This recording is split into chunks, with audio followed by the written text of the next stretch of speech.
আজকে এই জাতীয় নির্বাচনের কারণে অনেকেরই আসল রং আমার সামনে এসে পড়ছে। আমি ভাবতেও পারি নাই যে এই রকম করে মানুষের আসল রূপ আসল রং আমি দেখে ফেলাইতে পারবো। কখনোই ভাবি নাই যে এইসব আমার দেখা লাগবে। আমি এইসব দেখার জন্য প্রস্তুতি ছিলাম না। মানে কে যে কমু, যে এতদিন যাদেরকে আমি এক ধরনের অনেক সুন্দরী মনে করতাম অনেক অনেক অনেক সুন্দর, আজকে তারা আমাদেরকে দেখাই দিয়েছে তাদের আসল রং। তাদের চেহারার রং আর হাতের আঙ্গুলের রং সেম না। চেহারা ফর্সা হইলেও অনেক সুন্দরীরই হাত পাও কালা, সেইটা আজকে আমি দেখে পালাইছি।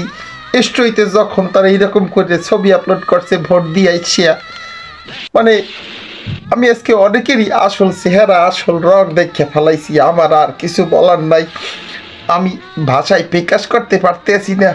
আমার আবেগে কান্দন চলে আসতে আছে। এইটাই বলতে চাইতেছি, অনেকেরই আসল রং আজকে আমি দেখে ফেলাইছি। চেহারা সুন্দর হইলেই হবে না, ফর্সা হইলেই হবে না। এই যে হাত পাও যে কালা, এটা আমি বুঝতে ফেলাইছি। এই আঙ্গুলগুলো না দেখলে নির্বাচনের জন্য আমি তো জানতেই পারতাম না যে কেমন একটা 2 নম্বরই করছে সবাই আমার সাথে। More, more, more, more, more, more, more.